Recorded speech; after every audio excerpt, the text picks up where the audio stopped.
हैदराबाद में शादी की शॉपिंग के बाद आंध्र प्रदेश के अनंतपुर शहर रवाना होने वाले खानदान खौफनाक सड़क हादसे का शिकार हो गया।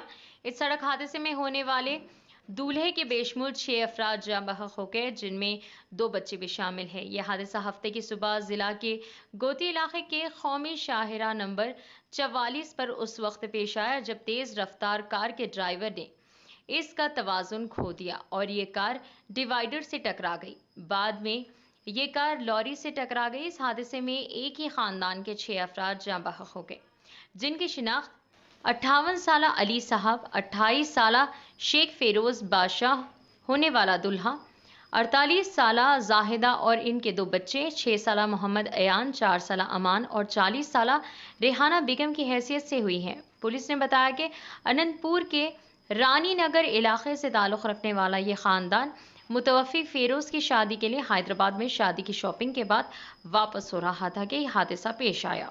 ये शादी 27 मई को मुकर्रर थी। शादी की शॉपिंग के लिए 2 कारों में 15 अफराद हैदराबाद जुमा को आए थे। जुमा की रात 10 बजे शॉपिंग मुकम्मल करने के बाद अनंतपुर वापस हो रहे थे कि दरमियान में बारिश हुई, जिस पर एक कार को रोक दिया गया, जबकि दूसरी कार बगैर रुके आगे बढ़ गई, जो हादसे का शिकार हो गई। कार में सफ़र करने वाले 7 के मंजुमला 6 अफराद बरसनी मौका जाँ बहक हो गए, जबकि एक जख्मी दवाखाने में जेर इलाज है।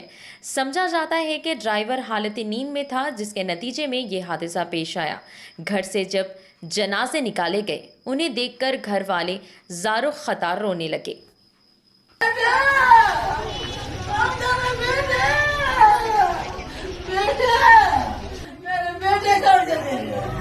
చాలా బాధాకరమైనటువంటి అంశం ఇది. వాళ్ళ హైదరాబాద్ నుంచి మరి గుత్తి ఆ ప్రాంతానికి అంతా వస్తా ఉన్నారు. బాటో సుంకలవ నేషనల్ హైవే దగ్గర యాక్సిడెంట్ జరిగింది. ఒకే కుటుంబంలో 6 మంది మరణించడం అనేటువంటి ఇది చాలా దిగ్భ్రాంతికరమైనటువంటి అంశం ఇది. వాళ్ళ సర్వస్వం కోల్పోయినారని చెప్పి నేను అభిప్రాయపడతా ఉన్నా. ముందు అలీ వీళ్ళంతా కూడా మున్నార్ లో ఉన్నారు. ఆ తర్వాత ఈ ప్రాంతానికి వచ్చి చేరుకున్నారు. నాకు బాగా దగ్గర సంబంధం ఉన్నటువంటి వారు, బాగా తెలిసినటువంటి వారు. అందరూ చిన్నపిల్లలు కూడా పోయినారు. అనంతపురం హాస్పిటల్కి వచ్చిన తర్వాత ఒకరు మరణించినారు. స్పాట్లోనే 5 మంది అక్కడ మరణించడం జరిగింది.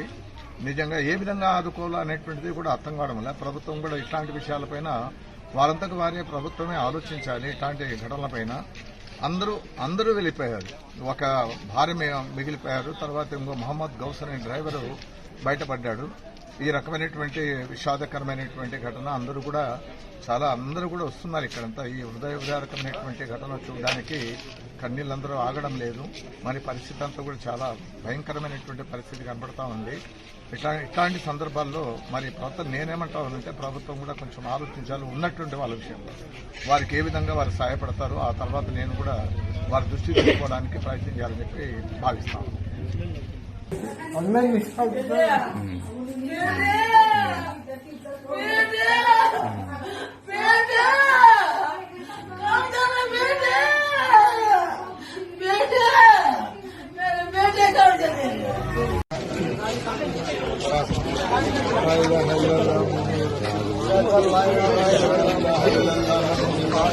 हल्का आगे आ जाओ, आगे आओ।